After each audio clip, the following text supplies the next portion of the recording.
So we will see how this video goes. I'm on baby duty right now. This is my son Solace. Say hi, Solace. And we'll see if he acts up. He loves coming in my office. He loves being nosy. He likes to see what I'm doing all the time. So I figured I would let him sit in on one of the videos. But I'm not going to waste any time. I really can't afford to right now with him. What? So I watched some good movies in March. Let's get started. So first one I want to talk about is A Girl Walks Home Alone at Night.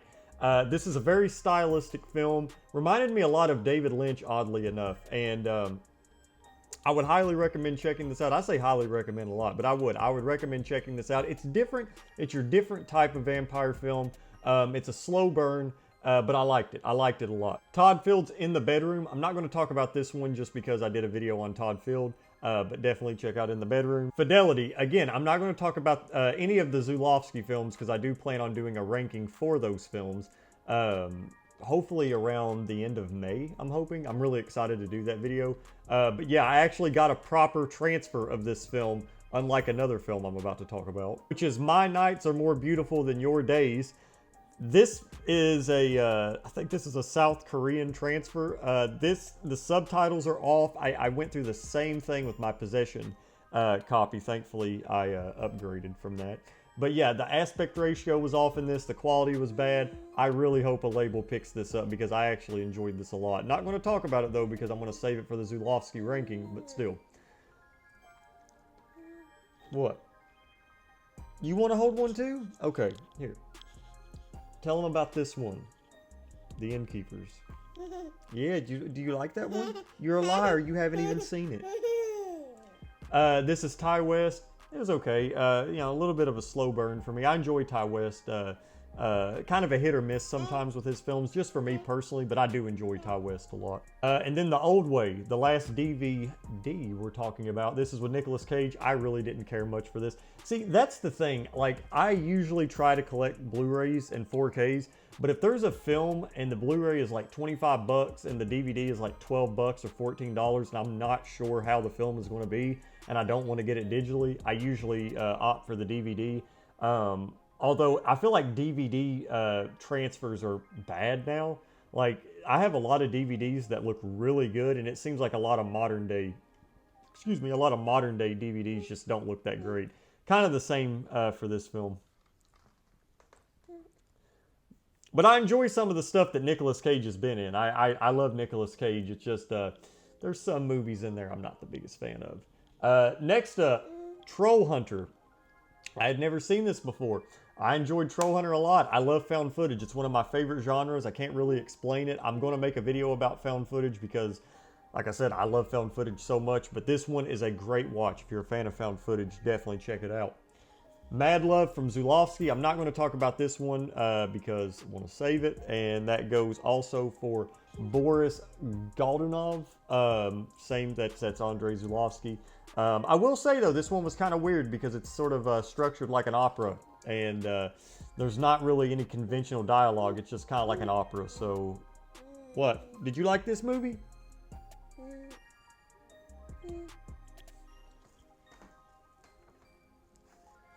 He likes looking around at the lights. I got a light right there, a light right here, and then lights over there. Megan saw this in theaters, had a really good time. Good Friday night film. Let's see. Babylon, saw this in theaters. I made a video about this. I was kind of mixed on it, but I checked out the Blu-ray. Let's see. The Hitcher. I'm waiting for Second Sight to release this on 4K. But I ended up getting this one, and this is a German version, I believe. It looks good. I can't wait for the Second Sight release to come out, but yeah, The Hitcher's great. Moon, this was a first time watch for me. This has Sam Rockwell in it, and I actually think it's best to go into this film blind because I was not expecting the story to take the turn that it did. But yeah, solid sci-fi film. The Evictors. Now, I actually plan on making a video about Charles B. Pierce. And I'm going to talk about 3 of his films in particular. The Legend of Boggy Creek, The Evictors, and The Town That Dreaded Sundown, the original one. What are you doing? Solace, no, don't. Leave it alone. and The Town That Dreaded Sunday. He's such a good boy though. He just chills most of the time. We got lucky. But yeah, I actually like Charles B. Pierce a lot, and I want to talk more about his films because I haven't seen all of his films, and his films are very old school 70s, I guess, if that's the right term. I don't know what term to put it, but they're very niche. Not many people have seen his films, but I think he's a very talented filmmaker, and I would love to just do a video and talk more about him. Women Talking. I enjoyed this for the most part. It was a little slow for me. I might need to give it another watch, but I really did. One of the craziest things about this film is even though it's set it's not set in the modern day, it's set in 2010, it still felt like this was like a period piece. It felt like it was set in the past, and I really liked that. It was very cool.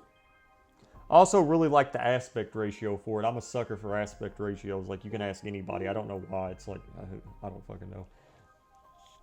The Whale. I saw this in theaters. I love me some Darren Aronofsky. Brandon Fraser's great in this. Sadie Sink as well. Again, this film is definitely worth the watch. It's actually based off of a play. I don't care what anybody says about this film. This film's damn near perfect to me. And we're talking about a TV show now, House of the Dragon. I finished this. I like Game of Thrones, and I actually really... What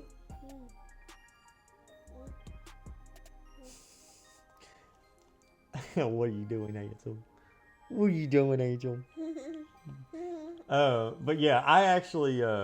I enjoy this a lot because the last season of Game of Thrones was kind of shitty.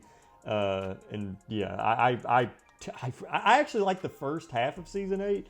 Did not like the last episode, but I enjoyed this season. I actually wish that we had season 2 now because it ended on like a cliffhanger, and I'm not down for that. Next up, All Quiet on the Western Front.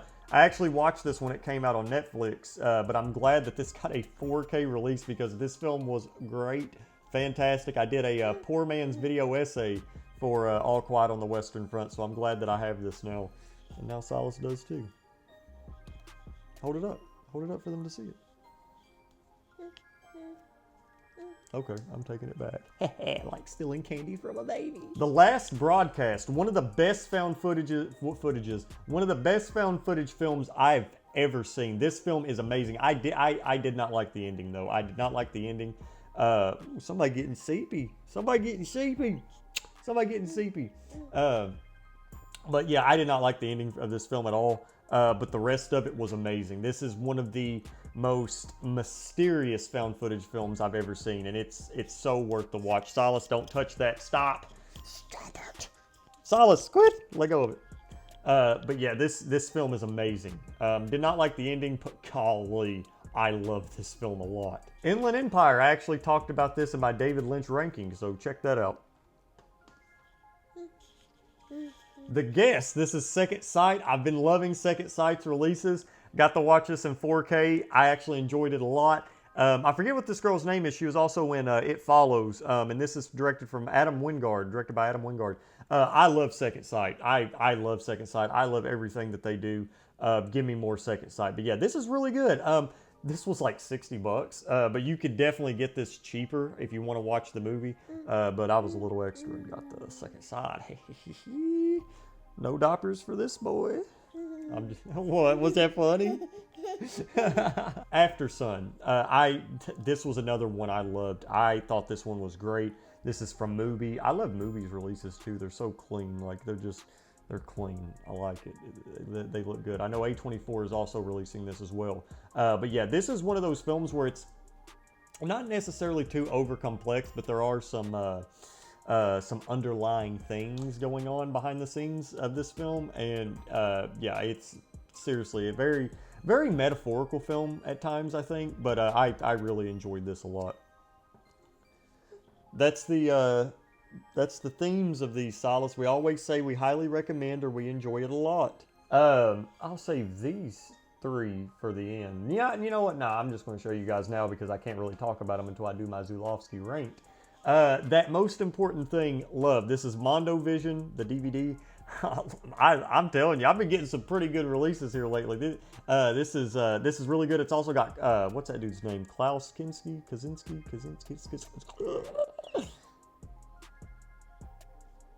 What? But yeah, this is. Like I said, I like Zulawski, and I cannot wait to talk more about him. I think this film is arguably the one that saved his career. And then we have Shaman. Shaman, I believe, actually. And this was the one film, I think, where Zulawski did not write the screenplay. I think this is also one of his more underappreciated films, if you get what I mean. But yeah, I liked it. Like I said, I'll talk more about it for my Zulawski rank, because I'm watching all those bad boys. And then Possession, which I've already seen this before. I mean, obviously, you know, but I got the Mondo Vision release. So actually, and I don't know if you guys have the same issue. On my 4K player, there's only been 2 films that's done this, but on my 4K player, the audio for this film does not work. And also for The Wicker Man, it does not work. And I don't know if it's because of mono audio or what. But when I put it in my region-free Blu-ray player, my region-free Blu-ray player, it works. The audio is fine. Actually, oddly enough, on my 4K Blu-ray player, on the regular version of this film, the audio didn't work. But when I chose the version with the alternate soundtrack, it worked just fine. Which I was not about to watch that version, but still. So yeah, if you guys have any suggestions to help me fix that, I'd really appreciate it. I guess it doesn't matter though, because, you know, I have another Blu-ray that can play them. But it's kind of annoying. Got 2 more films here, buddy. Let's see. Boyhood. This is Richard Linklater. I like this. Me and my wife had a chance to watch this for the first time. This film was actually filmed across like 12 years or whatever, which is very, very, very impressive. And I like I said, I'm a fan of Richard Linklater. I'm a fan of Ethan Hawke. Ethan Hawke actually recently just got done filming a film, actually close to me. So yeah, but yeah, definitely check that out. Criterion, bye-bye. And the last film I want to talk about, you are getting tired, buddy. We're about to get you some food. I had to get you some food. Yeah. The next film, The Sisters Brothers. This has Joaquin Phoenix, Jake Gyllenhaal, Riz Ahmed, and John C. Reilly. Very male cast, very male prominent cast, predominantly male cast, and it's good. I like it. It's you know, it had its issues for me a little bit. Not my favorite thing, but I enjoyed it. I got the Arrow 4K, and this film looks really good in 4K. I actually have this like really janky library DVD version, so I'm glad that I got to upgrade. But yeah, that's what I watched in March. Pretty good pile here. I didn't get a chance to talk. You know, I didn't go into detail with a lot of them because a lot of them were Zulawski films. And I'm going to be doing my Zulawski video. I'm actually really, really excited about that. But anyway, guys, hope you enjoyed this video. If you did, leave a thumbs up, maybe subscribe. If you guys want to donate to my independent film, Pesadilla, links down in the description below. We could really use all the help that we can get right now. So if you could donate or share, it would really mean the world does. And Silas, do you want to say bye? Oh, and also, me and my friend L.R. Smith did a collaboratory video for the Criterion collection. So if you guys want to check that out, I'll leave a link down in the description for that. I'm also going to promote that video for the next couple of videos that I do because it's a really good video. L.R. Smith, he's really good with his content. Seriously, very, very underrated guy. Y'all should definitely check him out. But anyway, take it easy. Say bye, Silas. Say bye. Yay! Yay! We'll see you guys next time.